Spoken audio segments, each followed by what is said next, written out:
आसमान से बिजली गिरने से टिंकू के माँ बाप की मौत हो गई। उसके बाद टिंकू अपने चाचा चाची के साथ रहने लगा।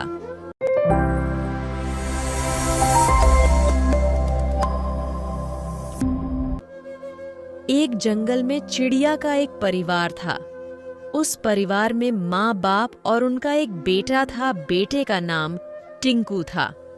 टिंकू बहुत शरारत करता था। रोज रोज किसी न किसी के पेड़ों से फल तोड़ कर ले आता था।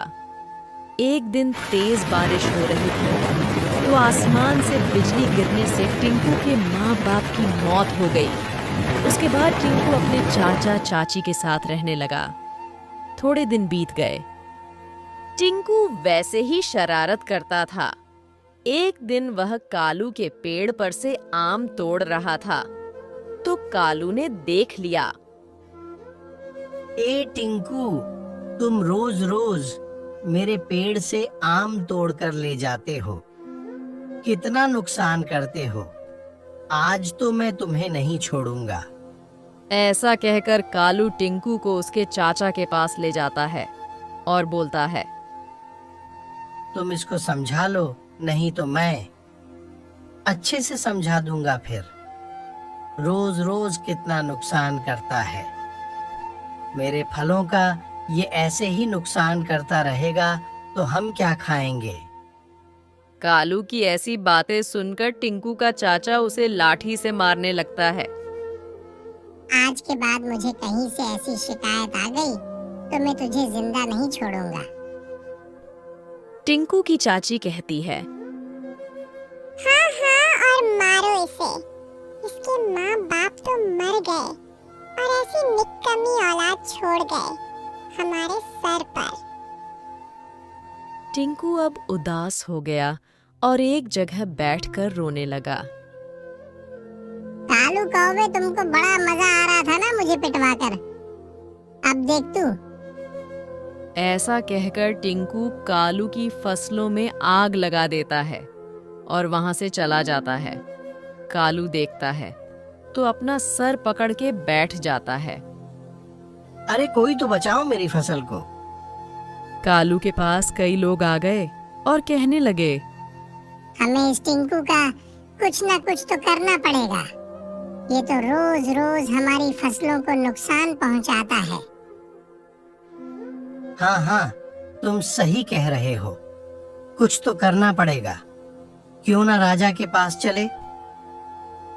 हाँ चलो। अब सब पक्षी राजा के पास आ गए और राजा से बोले, राजा जी, एक टिंकू नाम का लड़का है। वह रोज हमें परेशान करता है। कभी फल तोड़कर ले जाता है तो कभी हमारी फसल खराब कर देता है। आप उसे सजा दो। टिंकू को मेरे पास लेकर आओ, मैं उसे जेल में डाल दूंगा। अब वो सब टिंकू को लेने चले जाते हैं। इतने में रानी राजा के पास आकर बोलती है, आप टिंकू को जेल में मत डालो। अब तुम मुझे सिखाओगी कि क्या करना है क्या नहीं। तुम्हारी इतनी हिम्मत जो राजा के फैसले को गलत बताओगी। नहीं राजा, मैं आपके फैसले को गलत नहीं बता रही। मैं आपसे ये कह रही हूँ, टिंकू को सजा की नहीं प्यार की जरूरत है। वो अभी छोटा है, उसे माँ का प्यार नहीं मिला, इसलिए उसे अच्छे बुरे की समझ नहीं है। मैं पालूंगी टिंकू को, उसे माँ का प्यार दूंगी, अच्छे बुरे का ज्ञान दूंगी, उसे पूरी तरह से बदलकर एक अच्छा बच्चा बनाऊंगी। अगर फिर भी उसके बाद आपको कोई शिकायत हो तो टिंकू के साथ साथ मुझे भी जेल में डाल देना।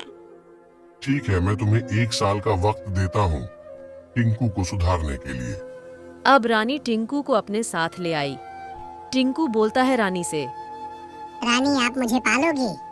आप मेरे लिए जेल में जाने के लिए तैयार हो गई? हाँ बेटा, अब से मैं ही तुम्हारी माँ हूँ। तुम्हें बहुत प्यार करूंगी, किसी को कुछ नहीं कहने दूंगी तुम्हें। रानी माँ, मैं अब से आपकी सारी बात मानूंगा, एक अच्छा बेटा बन के दिखाऊंगा। आप जो कहोगी वही करूंगा। अब समय निकलता गया।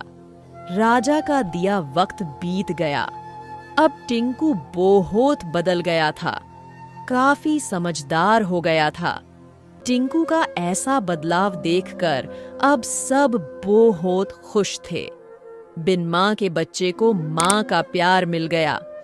हमारी ये कहानी आपको कैसी लगी कमेंट करके जरूर बताएं।